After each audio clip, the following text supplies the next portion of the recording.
주님 평화. 네, 오늘은 방송국 녹화가 있어요. 아침부터 일찍 가야 되는 관계로 또 부득이하게 안전운행하면서 영상을 또 찍게 됐습니다. 사후약방문이라고 제가 영상을 올린 다음에 여러분들은 운전하면서 하시면 안 돼요, 기도, 안전기도 하실 텐데, 그러니까 늘 저를 위해서 기도해 주셔야 돼요. 제가 언제 운전하면서 영상을 올릴지 모르기 때문에 아침에 일어나시면 안드레아 신부를 지켜주세요 라고 이렇게 좀 기도해 주시면 좋겠네요. 되게 욕심이 많죠? 구독자님들 사랑합니다. 네, 오늘은 그냥 좀 한 가지 이야기를 나누고 싶어요.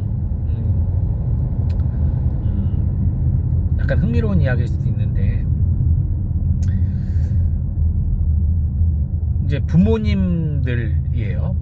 이제 지금 아이를 다 키워서 이미 아이들이 커서 결혼 시집장가 다 가서 독립해서 부부끼리 사시는 분들도 계실 것이고, 뭐 혼자 사시는 분들 계실 것이고, 또 혹은 아직 학령기에 자녀를 둬서 초중고등학교 열심히 지금 학비를 벌어다 주고 아이들을 키우고 있는 분들도 계실 것이고, 아직 미취학 아동들, 정말 전적으로 부모의 도움이 필요한 아이들을 키우는 부모들, 혹은 완전히 아기를 키우는 부모님들도 계실 텐데, 각자의 발달 단계에 맞춰서 아마 여러분들 그 심경의 변화가 많았을 거예요. 초반에 아기들일 때는 부모 말이 절대적이죠. 뭐 아기들이 저항해봤자 결국 부모님 손바닥 아니에요. 성질내고 화내봤자 결국 부모님 말을 따를 수밖에 없어요. 아기 때는. 그죠? 충분히 키워보신 분들은 다 이해할 얘기예요. 그런데 아이가 점점 머리가 굵어지고 비밀이 많아져요. 문을 닫고 자기 방에서 나오지 않는 시간이 많아져요. 핸드폰만 바라보면서 대화를 하지 않는 시간이 많아져요. 그러면 여러분 어때요? 뭔가 끊어지는 느낌 들지 않으세요? 뭔가 이제 온전히 내 아이라고 생각했고, 이 애 안에 내가 있고 내 안에 내가 있는 어떤 그런 일치감이 있었는데, 점점 이제 나에게서 떨어져 나가서 객체화가 돼가는 거죠. 온전한 너로 변해가는 거예요. 서운할 수도 있고, 또 불안할 수도 있고, 또 어떤 면에서 대견할 수도 있겠죠. 아무튼 그렇게 떠나가다가 이제 완전히 성인이 되면은 독립을 해서 내 아이도 누군가의 남편, 아내가 돼서 사회생활을 하게 돼요. 그런 모습 보면 또 감동스럽죠. 그러면서도 이제 늘 걱정은 되죠. 내 맘 같길 바라고, 예전에 내가 했던 어리석음은 좀 범하지 않았으면 좋겠고, 이제 그런 부모 마음이 있을 겁니다. 어쨌든 그렇게 되면 나에게서, 부모에게서 떠나 한 가정을 이루고 사회생활을 하게 되면 말 그대로 이제 그때부터는 내가 뭐라고 한다고 해서 내 자녀가 변한다기보단 이제 자녀가 자신의 삶 안에서 스스로 선택하여 변하고 그것을 통해서 성숙하기를 바라겠죠. 그때도 내가 아기 때처럼 엉덩이 때려가면서 이거 흘리지 마라, 요거 먹어라, 저거 먹어라, 길 걸 때 손 들고 걸어라, 이런 걸 한다고 그러면 아마 자식들이 부모님을 만나려고 하겠습니까? 막 그냥, 지금도 부모님 잔소리는 하잖아요. 걱정이 많으니까. 아무리 나이 먹어도 차 조심해라 하잖아요. 본인이 차 조심 안 하면서 딸들 보고 차 조심하라 할 수 있잖아요. 하지만 어쨌든 옛날 아기 때처럼 기저귀를 갈아주고, 내가 나이가 50인데 아니야 너 내가 기저귀 갈아줘야 돼 이러고 옷을 갈아입혀주고 이러진 않잖아요. 이제 성인이 되면 거기에 걸맞게 내 자녀가 알아서 성장하도록 부모가 이제는 놔주는 거죠. 그건 방임이 아니에요. 일종의 신뢰죠. 혹여 넘어지더라도 위로는 해줄 수 있지만 걔의 인생을 부모가 대신 책임져 줄 수는 없는 거예요. 이제 성장을 하게 되면. 그죠? 부모는 역할을 다 하면 조용히 이제 뒤로, 배경으로 물러나는 거죠. 이제 이 자녀가 삶의 주인공이 돼서 생활을 해야 되고, 또 그 자녀도 자녀를 낳으면 뒤로 물러나는, 이게 인간의 세대 교체잖아요.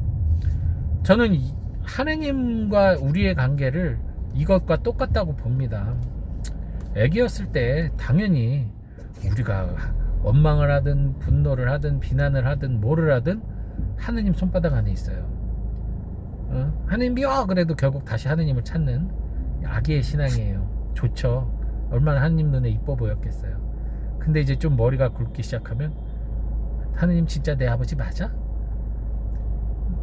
내 아버지면 내가 이런 거 원하는 거 해줘야지.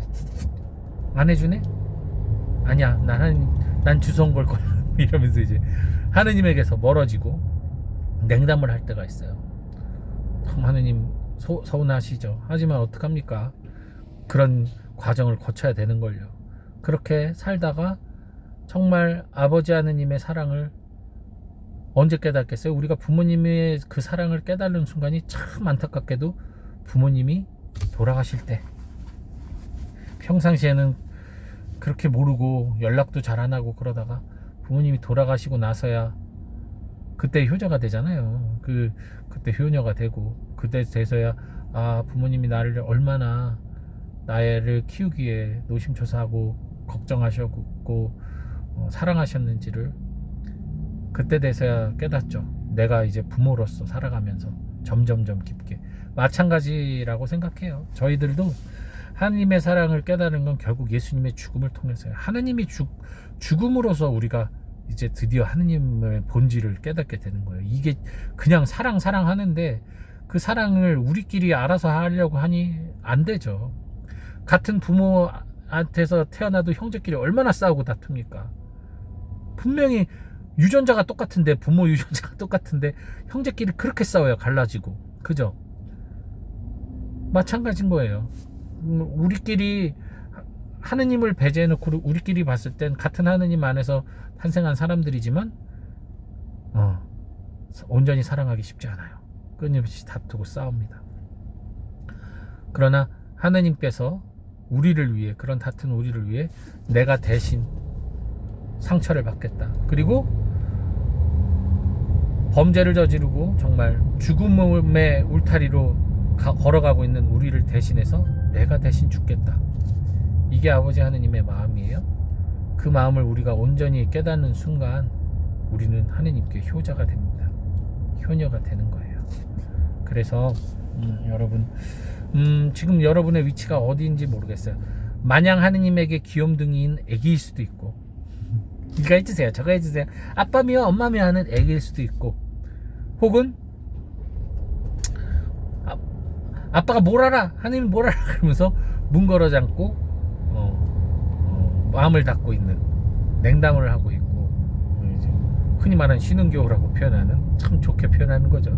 그냥 냉랭한 마음을 가진 상태의 청소년기의 신앙인들도 있을 것이고, 그리고 이제 내가 세상 속에서 사랑을 체험해 가면서 또 자녀를 양육해 가면서 부모의 마음이 이런 거구나 라는 것을 깨달아 가면서 느끼는 그 감정처럼 하느님의 마음이 이거구나 라고 조금씩 알아가는 분들도 계실 것이고, 그리고 정말 이제 예수 그리스도의 죽음을 온전히 받아들이면서 하느님의 그 깊은 사랑 속에서 내 모든 걸 바쳐 효를 다하겠다라고 다짐하는 분들도 계실 겁니다. 어느 위치에 있어도 좋아요. 결국은 우린 하느님의 자녀라는 것은 변하지 않는 진실이니까요. 어느 곳에 있어도 상관없습니다. 우리가 주님 안에 있다라는 그 사실만 잊지 않으시면, 주님의 사랑하는 자녀라는 사실만 잊지 않으시면 우리는 어디에 가도 돌아온 탕자처럼 다시 주님 품 안에 안길 수 있다라는 사실 여러분 기억하시고, 이번 한 주간은 특별히 자녀로서의 감사와 찬미로 살아가는 그런 한 주간 되시기를 바랍니다. 차를 세우면서 주님 편.